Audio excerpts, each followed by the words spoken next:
ಬಾಂಗ್ಲಾದೇಶಿ ಅಕ್ರಮ ವಲಸಿಗರ ಸಂಖ್ಯೆ ವಿಪರೀತವಾಗಿದೆ ಅನ್ನೋದಕ್ಕೆ ಏನು ಪೊಲೀಸ್ ಇಲಾಖೆ 33 ತಂಡಗಳನ್ನ ಮಾಡಿ 2894 ಜನ ಹತ್ತತ್ರ 3000 ಜನರನ್ನ ಪತ್ತೆ ಹಚ್ಚಿದ್ದಾರೆ ಒಂದೇ ದಿನದಲ್ಲಿ. ಒಂದು ವೇಳೆ ಸರ್ಕಾರ ಏನಾದ್ರೂ ಬಾಂಗ್ಲಾದೇಶದ ಅಕ್ರಮ ವಲಸಿಗರು ಕರ್ನಾಟಕದಲ್ಲಿ ಇರತಕ್ಕಂಥವ್ರು ಎಲ್ಲರನ್ನು ಪತ್ತೆ ಹಚ್ಚಬೇಕು ಅಂತಾನೆ ಮಾಡಿದ್ದೆ ಆದ್ರೆ ನನಗನ್ಸುದು ಕನಿಷ್ಠ 1 ಲಕ್ಷಕ್ಕಿಂತ ಹೆಚ್ಚು ಜನ ಸಿಗ್ಬೋದು, ಲಕ್ಷಕ್ಕಿಂತ ಹೆಚ್ಚು ಜನ. ಆದ್ರೆ ಈ ಸರ್ಕಾರ ಹೆಸರಿಗೆ ಮಾತ್ರ ನಾಟಕೀಯವಾಗಿ ಈ ಒಂದು ನುಸುಳುಕೋರರನ್ನ ಪತ್ತೆ ಹಚ್ಚೋದು. ಕರ್ನಾಟಕ ಸರ್ಕಾರನು ಕೂಡ ಅಕ್ರಮ ವಲಸಿಗರಿಗೆ ಬಾಂಗ್ಲಾದೇಶದವರಿಗೆ ನೆಲೆಯಾಗಿಲ್ಲ, ಅವರಿಗೆ ನಾವಿಲ್ಲಿ ಆಶ್ರಯ ತಾಣವನ್ನಾಗಿ ಮಾಡಿಕೊಟ್ಟಿಲ್ಲ ಅಂತ ಹೇಳೋದಕ್ಕೋಸ್ಕರ ಮಾತ್ರ ಇದನ್ನ ಪತ್ತೆ ಹಚ್ಚತಕ್ಕಂತ ಕೆಲಸವನ್ನ ಮಾಡಬಾರ್ದು.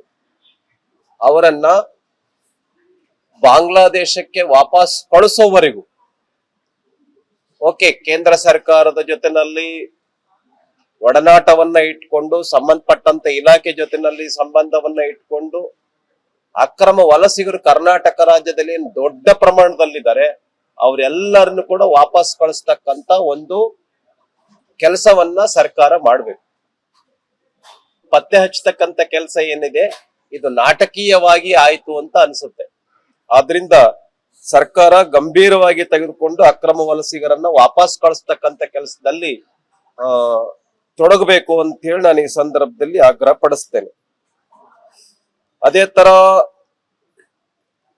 ಕರ್ನಾಟಕಕ್ಕೆ ಸಂಬಂಧಪಟ್ಟಂತೆ ಸಚಿವ ಸಂಪುಟ 2 ತಿಂಗಳಾಯ್ತು ಮುಖ್ಯಮಂತ್ರಿಗಳಾಗಿ. 2 ತಿಂಗಳಾದ್ರೂ ಕೂಡ ಸಚಿವ ಸಂಪುಟದಲ್ಲಿ ಏನು 19 ಜನ ಈಗ ನೇಮಕವನ್ನ ಮಾಡಿದ್ದಾರೆ. ಅದರಲ್ಲಿ ಬ್ರಾಹ್ಮಣ ಸಮಾಜಕ್ಕೆ ಕೊಟ್ಟಿಲ್ಲ, ಮೀನುಗಾರ ಸಮಾಜಕ್ಕೆ ಕೊಟ್ಟಿಲ್ಲ, ಬೇರೆ ಬೇರೆ ಸಮಾಜಗಳಿಗೆ ಕೊಟ್ಟಿಲ್ಲ. ಅವರೆಲ್ಲರೂ ಕೂಡ ಅಸಮಾಧಾನವನ್ನ ವ್ಯಕ್ತಪಡಿಸ್ತಾ ಇದ್ದಾರೆ. ಗುಲ್ಬರ್ಗ ಜಿಲ್ಲೆನಲ್ಲಿ BR ಪಾಟೀಲ್ ಅಂತ ಬಹಳ most senior, RV Deshpande, Dinesh Gundurao, ಆಮೇಲೆ ಲಿಸ್ಟ್ ಅಲ್ಲಿ HK ಪಾಟೀಲ್ ಲಿಸ್ಟ್ ಅಲ್ಲಿ ಹೆಸರು ಹಾಕಿ ಮಿನಿಸ್ಟರ್ ಮಾಡ್ತೀವಿ ಅಂತೇಳಿ ತೆಗೆದಾಕಿರೋದು. ಆಮೇಲೆ ಗಾಯತ್ರಿ ಶಾಂತೇಗೌಡರನ್ನ ಹೆಸರು ಹಾಕಿದ್ಯಾಕೆ, ಕೈ ಬಿಟ್ಟಿದ್ಯಾಕೆ? ಆಮೇಲೆ ಭಟ್ಕಳದ ಶಾಸಕರಾಗಿರ್ತಕ್ಕಂತ ಮಂತ್ರಿ ಮಂಕಾಳ ವೈದ್ಯ ಅವ್ರನ್ನ ಹೆಸರು ಹಾಕಿದ್ಯಾಕೆ, SS ಮಲ್ಲಿಕಾರ್ಜುನ್ ಅವರನ್ನ ಮಾಡಿದ್ಯಾಕೆ? ಜನ ಎಲ್ಲ ಮಾತಾಡ್ಕೊಳ್ತಿದ್ದಾರೆ 80% ಪೇಮೆಂಟ್ ಕೋಟಾದಲ್ಲಿನೇ ಮಂತ್ರಿಗಳಾಗಿದ್ದಾರೆ ಅಂತ.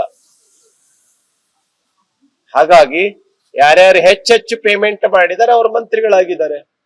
ಬಹುಶಃ ಮಂಕಾಳ ವೈದ್ಯ ಅವರು ಪೇಮೆಂಟ್ ಮಾಡಿರ್ಲಿಕ್ಕಿಲ್ಲ, ಹಾಗಾಗಿ ಅವ್ರ ಹೆಸರನ್ನ ಕೊನೆ ಹೊತ್ತಿಗೆ ಕೈ ಬಿಟ್ರು. ಮಲ್ಲಿಕಾರ್ಜುನ್ ಅವ್ರಿಗೆ ಮಾಡಿದ್ರು ದಾವಣಗೆರೆಯಿಂದ.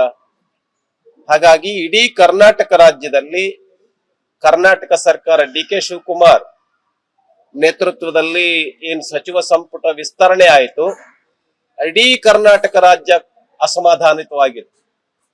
ಇಡೀ ರಾಜ್ಯದಲ್ಲಿ ಬರ ಪೂರ್ತಿ ರೈತರನ್ನ ಕಂಗಾಲು ಮಾಡಿದೆ. ಆ ಹಿನ್ನೆಲೆಯಲ್ಲಿ ನಾವು ಇವತ್ತು ಬೆಳಗಾಂ ಜಿಲ್ಲೆನಲ್ಲಿ ನಮ್ಮ ಜೊಲ್ಲೆ ಮೇಡಮ್ ಅವರು, ಸಂಜಯ್ ಪಾಟೀಲ್ರು, ನಮ್ಮ ವಿಠಲ್ ಹಲ್ಗೇಕರ್ ಅವರು, ನಮ್ದ ದುರ್ಯೋಧನ ಐಹೊಳೆ ಅವರು, ನಮ್ ನಿಖಿಲ್ ಕತ್ತಿ ಅವರು, ಬಾಲಚಂದ್ರ ಜಾರಕಿಹೊಳಿ ಅವರು, ನಾವೆಲ್ಲರೂ ಕೂಡ ಈಗ ಹೋಗ್ತಾ ಇದ್ದೇವೆ. ನಾಳೆ ಅದರ ಪತ್ರಿಕಾಗೋಷ್ಠಿಯನ್ನ ಮಾಡೋರಿದ್ದೇವೆ. ಸಚಿವ ಸಂಪುಟ ಏನಿದೆ ಕರ್ನಾಟಕ ರಾಜ್ಯದಲ್ಲಿ ದೊಡ್ಡ ಅಸಮಾಧಾನಕ್ಕೆ ಕಾರಣ ಆಗಿದೆ. ಕಾಂಗ್ರೆಸ್ ಪಾರ್ಟಿಯನ್ನ ಮಾತುಕತೆಯನ್ನ ಮಾಡಿನೇ ಸಿದ್ದರಾಮಯ್ಯ ಅವರನ್ನ ಕೆಳಗಡೆ ಇಳಿಸಿದ್ರು, DK ಶಿವಕುಮಾರ್ ಅವರನ್ನ ಮುಖ್ಯಮಂತ್ರಿಯನ್ನಾಗಿ ಮಾಡಿದ್ರು ಅನ್ನುವಂತ ಒಂದೇನು